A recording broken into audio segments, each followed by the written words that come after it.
y del Señor Jesucristo a las 12 tribus que están en la dispersión. Salud. Vamos a ir desglosando este versículo o los versículos que nos tocan, por lo menos del 1 al 8 o del 1 al 7, y luego nos vamos a saltar al número 12. Pero nos vamos a ir desglosando poco a poco para ver qué nos dice la palabra, qué nos está diciendo o qué nos va a decir el Señor el día de hoy. Siervo, esclavo entre comillas, con sencilla dignidad. Santiago se llama a sí mismo siervo, o mejor, esclavo y no apóstol, título que sin duda podría haber usado con toda justicia. Aquí es importante, si miramos en Santiago 1, dice Santiago, siervo de Dios. No dice el apóstol, el profeta. Esto nos deja una enseñanza muy importante para cada uno de nosotros, que somos siervos, que somos esclavos. ¿Por qué somos esclavos de Dios? ¿Por qué seríamos esclavos de Dios? Porque Él nos compró. Porque Él nos compró. ¿Cómo nos compró, Mandita? Con su sangre. Muy bien. Sí, estudió mi maestro. Sigamos viendo qué más dice la palabra. Del Señor, Santiago reconoce que sus credenciales como siervo lo convierten en representante del Padre y del Hijo. Muy importante, porque no solo dice siervo, sino que del siervo de Dios y del Señor Jesucristo. Así se denomina Él. ¿Será que nosotros así nos denominamos? Siervos nosotros de Dios y del Señor Jesucristo. Es una enseñanza. Solo con este versículo, solo con este pedacito podríamos hablar toda la clase. De que no solo Santiago fue el que se expresó así, sino que hubo otras personas también que se expresaron así. Y fíjense que en esta carta de Santiago, él así empieza su saludo. Nosotros cuando saludamos así también nos llamamos, porque a veces decimos licenciado fulano de tal, no decimos siervo del Señor Jesucristo. Sigamos viendo qué dice. Salud, regocijarse. Aquí en la última parte dice salud. Todos los teólogos creen, o sea, la traducción sería mejor salud, porque le está diciendo salud a todos.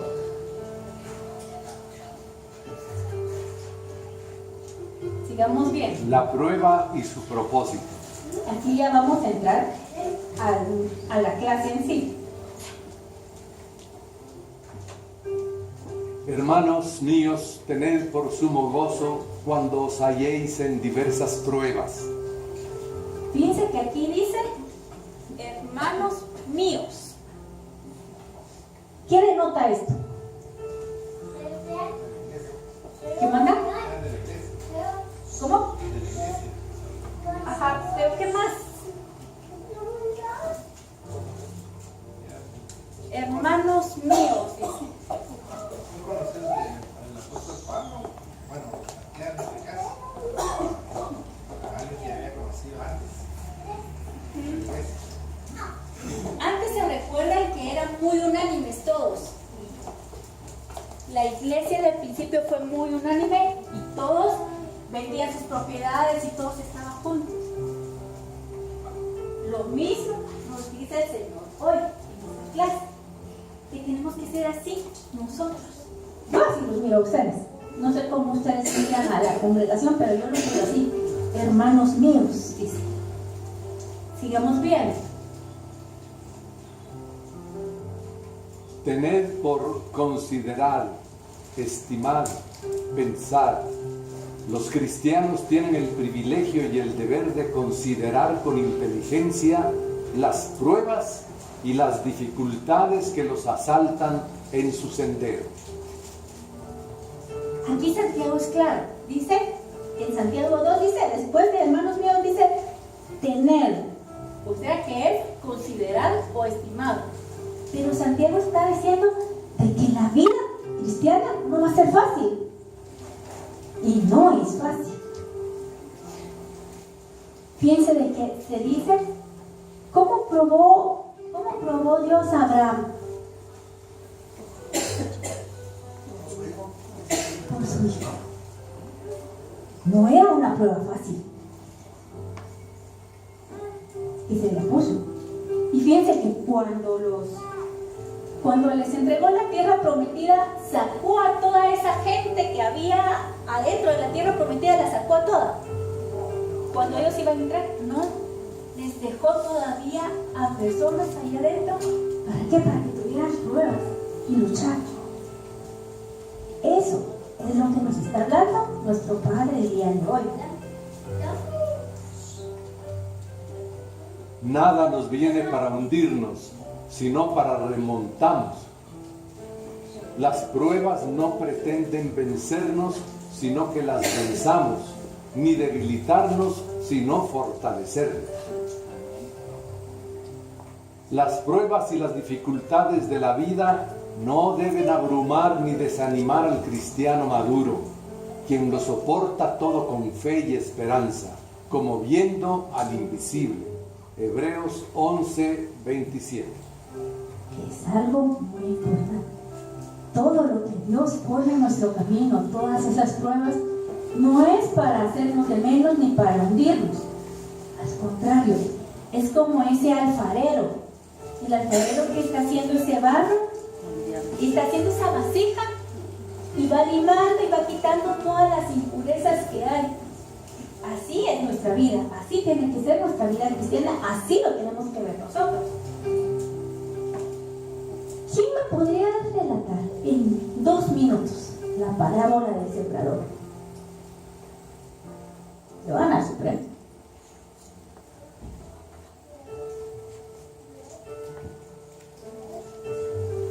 Así con sus palabras, no tiene que ser así textual. ¿Qué pasó primero? Salió el sembrador. ¿Y qué pasó? Fue a sembrar. Y cayó la semilla en dónde? En tierra fértil, Ajá, en tierra fértil. como también en espinos, Ajá, como también en espinos. en piedras. Ajá. Pero la palabra dice que la que cae en espinos es la que sí cree, perdón, acepta al Señor, pero no en corazón. Por las dificultades de la vida, ¿verdad? Todas esas dificultades que vienen a nosotros o a veces a los que son profesantes y no crecen, no florecen. Entonces nosotros como quién tenemos que ser, Como la tierra fértil. como la tierra fértil, que a pesar de todas esas pruebas, nosotros tenemos que seguir florecer. Sigamos bien, que dice. La finalidad de la prueba es purificarnos de toda impureza. Si nos enfrentamos con la prueba, con la actitud de vida, producirá en nosotros una constancia o firmeza a toda prueba. Eso es muy cierto. Porque, imagínense ustedes, aquí hay muchos niños y todos hemos pasado por la escuela. Cada cierto tiempo nos hacen exámenes. Pero solo que ahí la diferencia es que nos dicen, dentro de 15 días va a haber examen. Sí, a veces. Pero la mayoría de veces nos dicen que va a haber examen. ¿Y qué es lo que nosotros hacemos? Estudiar, Estudiar y nos preparamos para esa prueba. Y solo nosotros sabemos si la pasamos o no la pasamos. Así como decía Pablo, y a veces nos pone pruebas, una prueba sorpresa. Igual es en la vida, y más en la vida cristiana. Dios nos pone pruebas, pero ¿qué? ¿Para qué? para crecer espiritualmente. Muy bien. Pero sigamos viendo qué dice Santiago 3. Sabiendo que la prueba de vuestra fe produce paciencia. Ay, pero cuando estamos ahí en la prueba es duro, ¿verdad?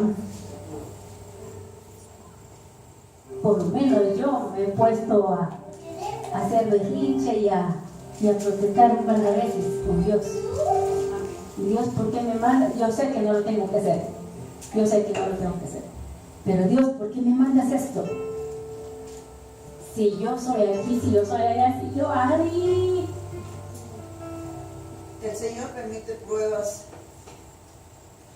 para crecer más, las pruebas son para bien siempre, Amén. porque si es económico, no se preocupa, pero no debemos de preocuparnos porque tenemos un proveedor que nunca nos va a dar.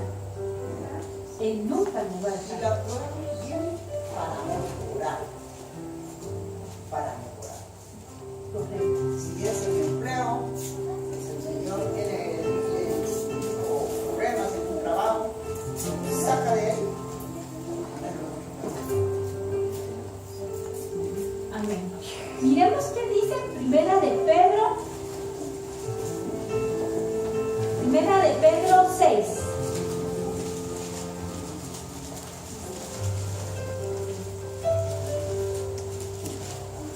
Y 7. ¿Quién me hace el favor? El primer capítulo. Primera de Pedro, 1, 6 y 7, perdón, que no había dicho.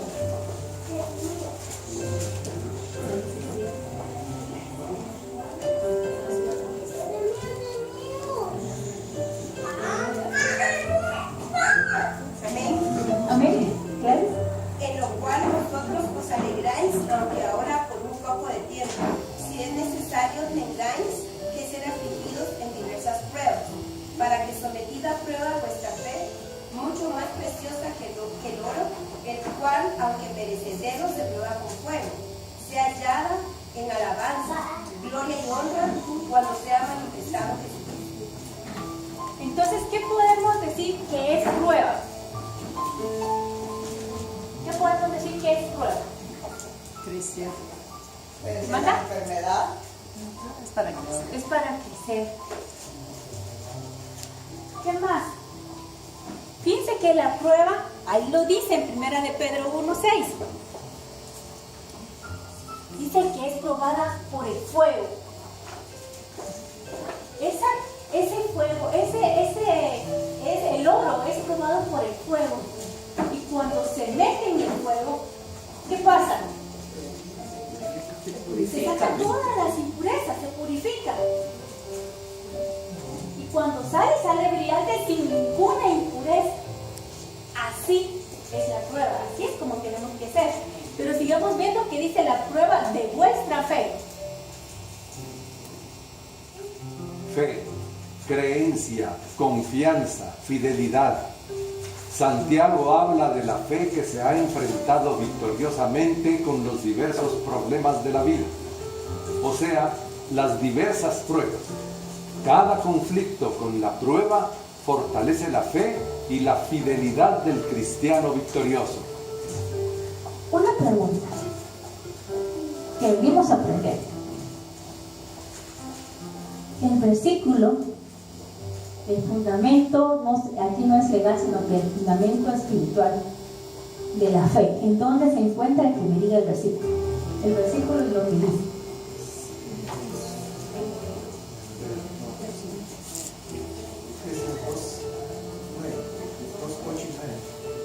¿Qué dice? Que somos salvos por medio de la fe y no por obras. Nadie se guía. ¿Y fe?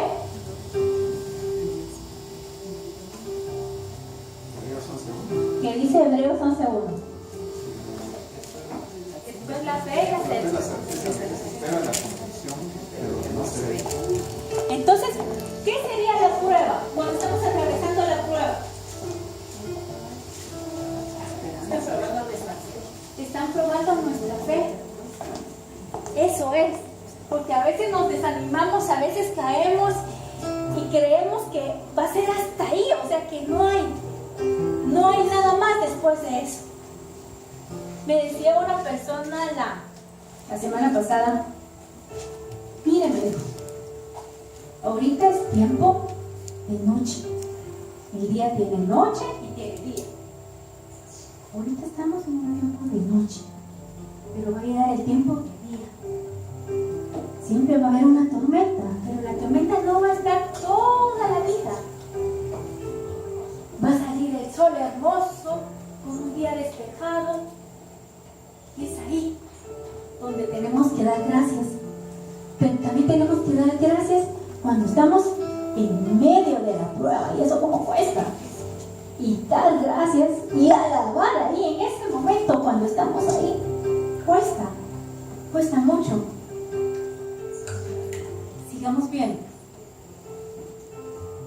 El apóstol Pablo dijo en su epístola a los Romanos, capítulo 8, versículo 28, sabemos además que a los que aman a Dios, todas las cosas los ayudan a bien, esto es, a los que conforme a su propósito son llamados.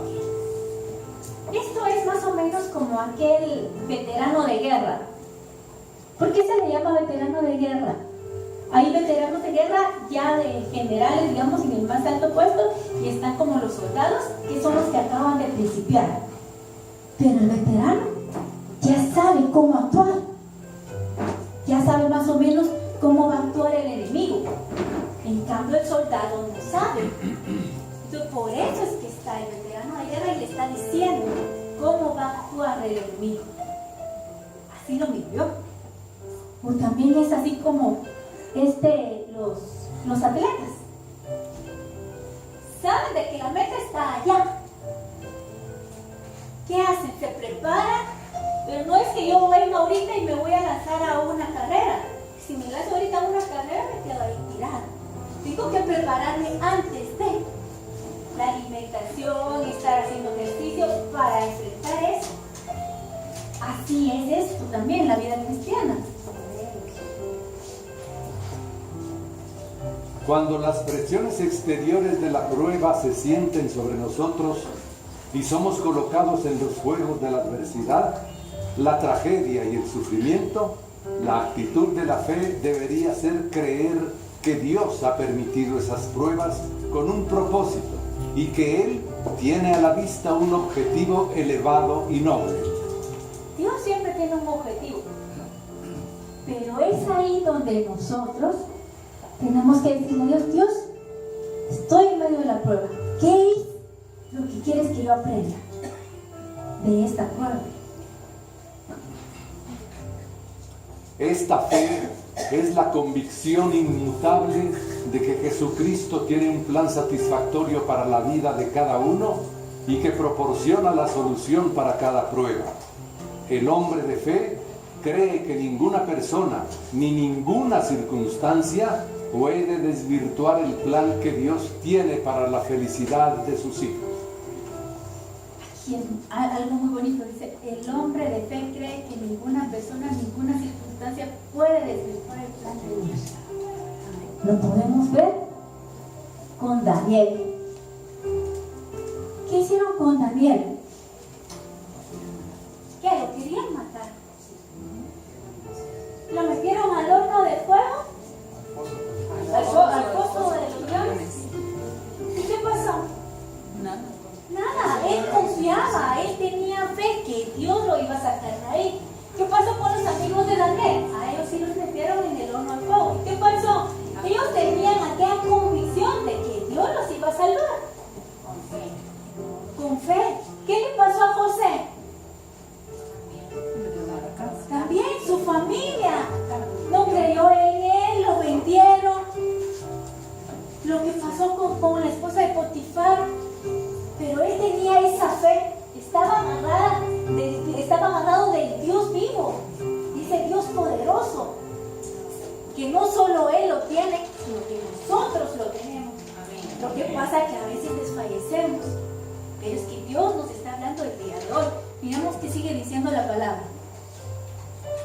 versículo 4.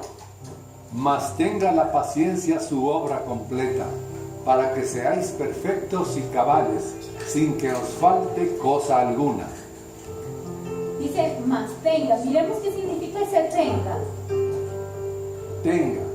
La adquisición de una paciente perseverancia es, en realidad, el proceso de desarrollar un carácter semejante al de Cristo, para obtener el resultado que se espera de una paciencia activa, que es en sí producto de una fe gozosa. No debemos limitar ni debilitar nuestro poder de resistir debido a nuestras murmuraciones, quejas o rebeliones. Miremos qué dice Isaías 26:3. Alguien que me lo lea.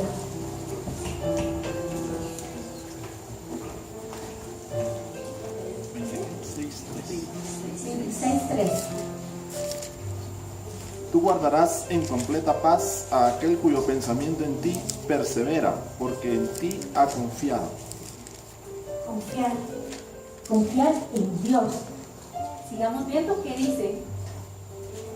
Obra completa, perfecta su obra perfecta, Mateo 5:48. La mejor forma de expresar el significado es: la paciente resistencia continúe hasta que haya completado su tarea. El apóstol Pablo escribió en su epístola a los Romanos que la paciencia es uno de los resultados de haber sido justificado por la fe. En el capítulo 5 de esa carta, versículo 3 y 4, escribió: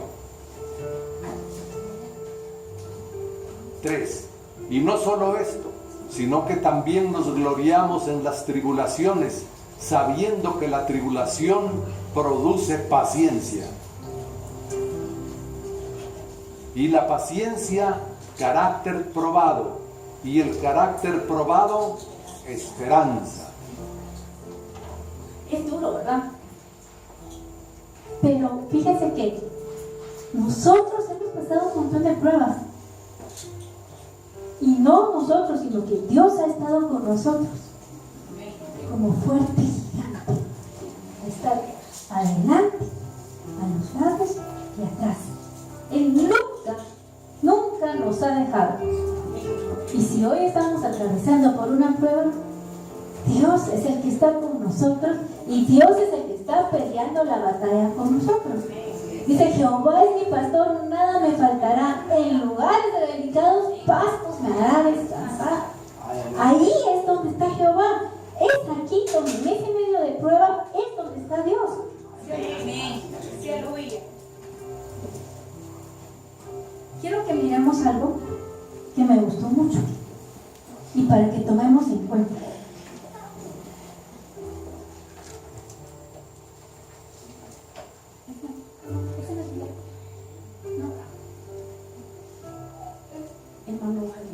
¿Cómo templar el acero?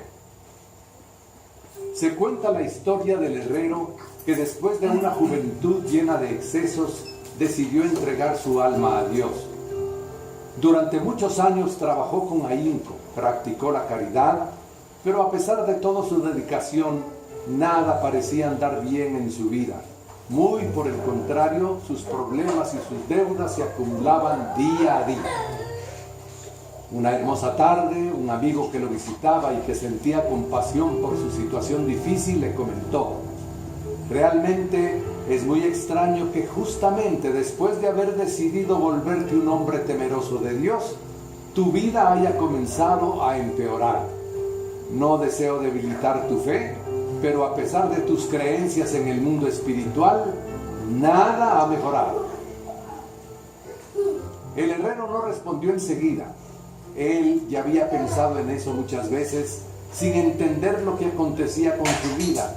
Sin embargo, como no deseaba dejar al amigo sin respuesta, comenzó a hablar y terminó por encontrar la explicación que buscaba. He aquí lo que dijo el herrero: en este taller yo recibo el acero aún sin trabajar y debo transformarlo en espadas. ¿Sabes tú cómo se hace esto?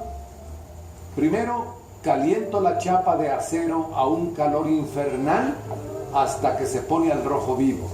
Enseguida, sin ninguna piedad, tomo el martillo más pesado y le aplico varios golpes hasta que la pieza adquiere la forma deseada. Luego la sumerjo en un balde de agua fría y el taller entero se llena con el ruido y el vapor, porque la pieza estalla y grita a causa del violento cambio de temperatura. Tengo que repetir este proceso hasta obtener la espada perfecta. Una sola vez no es suficiente. El herrero hizo una larga pausa y siguió. A veces el acero que llega a mis manos no logra soportar este tratamiento. El calor, los martillazos y el agua fría terminan por llenarlo de rajaduras. En este momento me doy cuenta de que jamás se transformará en una buena hoja de espada, y entonces simplemente lo dejo en la montaña de fierro viejo que ves a la entrada de mi herrería. Hizo otra pausa más y el herrero terminó. Sé que Dios me está colocando en el fuego de las aflicciones. Acepto los martillazos que la vida me da y a veces me siento tan frío e insensible como el agua que hace sufrir al acero. Pero la única cosa que pienso es: Dios mío, no desistas hasta que yo consiga tomar la forma que tú esperas de mí. Inténtalo de la manera que te parezca mejor, por el tiempo que quieras, pero nunca me pongas en la montaña de fierro viejo de las almas, para que un día yo también pueda decir: he peleado la buena batalla, he acabado la carrera, he guardado la fe. Amén. 2 Timoteo 4:7. Así es. Los martillazos, meternos al fuego, que nos peguen, luego meternos al agua, duelen. Pero fíjense que Jesús no lo hizo a propósito. Él fue, como lo mirábamos el día viernes, Él fue ejemplo. Porque a Él le sucedió lo mismo. Y por algo que Él nunca hizo y que Él nunca cometió. Esa es la diferencia. Sigamos viendo qué nos dice Santiago 1:5.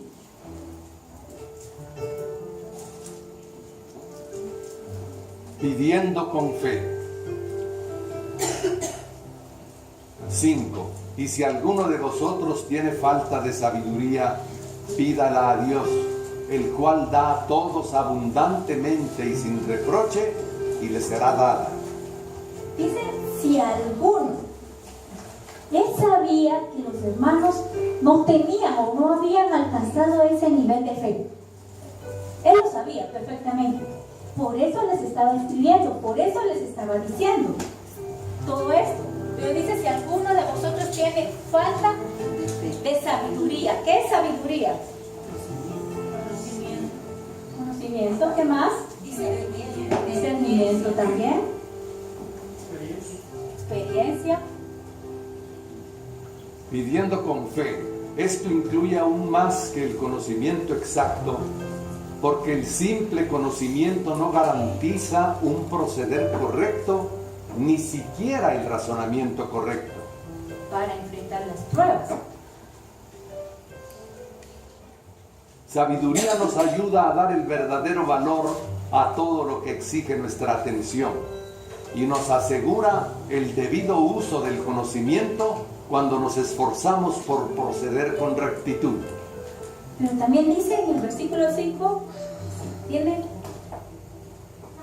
5 dice, falta de sabiduría, pídala a Dios, dice. Pídala a Dios. Dios no la va a dar. O sea, no estamos pidiendo nada malo, estamos pidiendo sabiduría para enfrentar esas pruebas, para saber cómo afrontarlas. Y Él nos los va a dar. Dios, el cual da, el Antiguo Testamento se refiere a menudo a esa sabiduría que solo Dios puede dar al hombre. Ver Proverbios 2, capítulo 6. Dice, porque Jehová da la sabiduría, y de su boca viene el conocimiento y la inteligencia. También dice, el principio de la sabiduría es el temor a Jehová. Entonces le tenemos que pedir a Dios.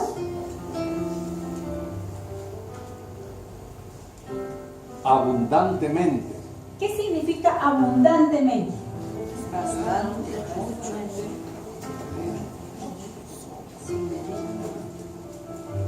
Generosamente. Dios se goza en dar. Cuando un hombre busca sabiduría, Dios responde su pedido sin vacilación y con buena voluntad. Dios no da con mezquindad ni parcialidad, sin echarlo en cara. Sigue diciendo el versículo, dice, Sin reproche. Dios nos da censura por nuestros muchos fracasos, ni nos recuerda constantemente los continuos regalos que ya nos ha concedido. Santiago está procurando destacar el contraste entre la forma en que Dios imparte sus dádivas y cómo los seres humanos a menudo humillan o avergüenzan a los que reciben sus favores. esto es muy diferente, porque Dios no nos va a reprochar esa sabiduría si le venimos, si le pedimos, si le rogamos para salir de estos problemas.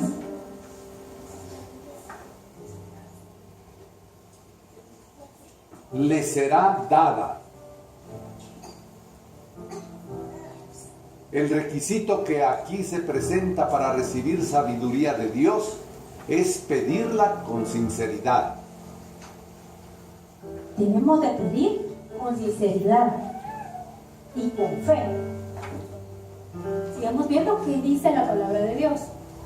Podría aumentar la comprensión que tenemos de su palabra, de modo que discernamos claramente su voluntad para nosotros. Podría impresionar nuestro corazón mediante su Espíritu Santo en cuanto al curso de acción que es mejor para nosotros. Isaías capítulo 30, versículo 21. Vamos a ver. La sabiduría es el ejercicio y el uso práctico del conocimiento. Hay muchas personas que hoy tienen conocimiento, pero no tienen ningún sentido práctico. La sabiduría consiste en saber cómo actuar bajo ciertas circunstancias de prueba cuando surgen los problemas y las dudas. 6. Pero pida con fe, no dudando nada, porque el que duda es semejante a la onda del mar, que es arrastrada por el viento y echado de una parte a otra. Pero pida con fe. Pero pida con fe. Fe, la certeza de lo que se espera, la convicción de lo que no se ve. Es lo que tenemos que hacer. Pedir con fe. Saber de que Cristo nos va a dar esa sabiduría. Con fe. O sea, la fe que Dios contestará nuestra petición. Oración sin fe firme es inútil. Cuando pedimos sabiduría, debemos tener fe y confiar en que la recibiremos.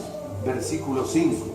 No solo debemos acudir a la verdadera fuente de bendiciones, sino que tenemos que ir con la verdadera actitud. No dudando nada.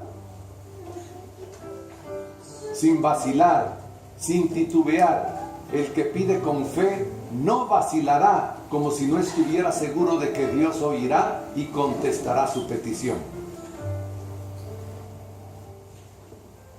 El que duda.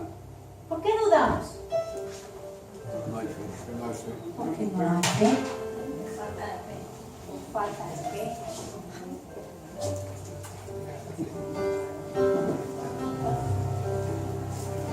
El que vacila. Santiago nos está hablando de dudas. Santiago no está hablando de dudas intelectuales, sino de inestabilidad espiritual.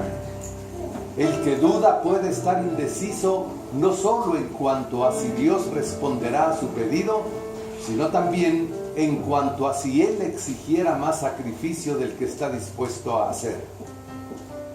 Dice también que es semejante como la onda del mar. ¿Por qué es semejante como la onda del mar? Porque va y viene y no se pide. Y no está constante, no tiene esa firmeza, ese carácter para decir, sí, Dios me va a dar sabiduría.